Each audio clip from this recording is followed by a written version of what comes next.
الملوخية باللحمة أكلة ملوكية، خلونا اليوم نحضرها سوا. هون عندي ملوخية يابسة نقيتها ونضفتها كتير منيح. هلأ رح انزل فيها فوق مي عم تغلي على النار.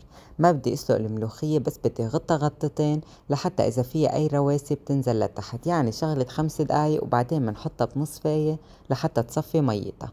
هون عندي ملعقة سمنة أو زيت بدي أقلي فيها نص راس توم مهروس، وبعدين بضيف عليه الكزبرة الخضراء المغسولة وبقليهم سوا لحتى تدبل عندي الكزبرة. وبضيف اللحمة اللي أنا استخدمتها بحجم راس عصفور، ما بدها أبدا وقت لحتى تستوي. إذا أنتوا استخدمتوا لحمة بحجم أكبر اسلقوها نص سلقة وبعدين كملوا باقي خطواتي. هون ضفت مكعب ماجي بيعطي اللحمة طعمة كتير طيبة، بس إذا أنتوا ما بتحبوه فيكن تستغنوا عنه. هون رح ضيف ملعقة صغيرة من 7 بهارات وبقلبها مع اللحمة كتير منيح. وهلأ بدي ضيف المي. منضيف كمية تغمر اللحمة ومنغطيها ومنتركها تغلي عبال ما نقلي الملوخية منقليها حصرا بالزيت. منضيف كمية زيت وكمية من الملوخية اللي عصرناها كتير منيح من المي. منقلبها لمدة 5 دقايق، وبعد 5 دقايق منضيف عصير نص حامضة. الحامض بخليها تنشف وما يعود فيها مي أبدا. منقلبها لتصير بهيدا الشكل، وبعدين منضيفها فوق مرقة اللحمة اللي عم تغلي.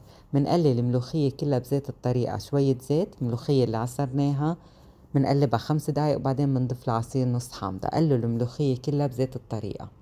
وهون عندي بعد ما قليت الملوخية بضيف نص راس توم مدقوق، شوية بهارات رح يظهروا عندكم بالفيديو. وهون عندي بصلة شويتها على الغاز وهرستها بتعطيها طعمة كتير طيبة. وإذا بتحبوا الحر اشووا قرن حر وهرسوه معن. ما تضيفوا الملح إلا بعد ما تستوي الملوخية. وهون أخدت معي ساعة واستوت بهيدا الشكل. هلأ منضيف الملح وبتكون صارت عندي الملوخية جاهزة. هلأ بدي أعمل رز بالشعرية بالرز القصير. رح ضيف ملعقة سمنة أو زيت حسب الرغبة.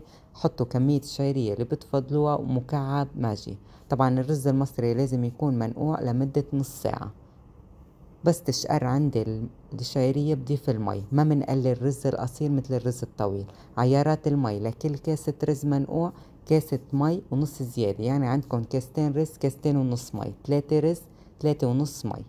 منحركها شوي صغيرة ومنوطي النار تحتها ومنغطيها لمدة 20 دقيقة. وبيستوي معكم بهي الطريقة وأبدا ما بيخبص، لأنه عيارات المي مزبوطة 100%. بتمنى إذا عجبتكم الوصفة لا تنسوا تدعموني، وألف صحة وعافية.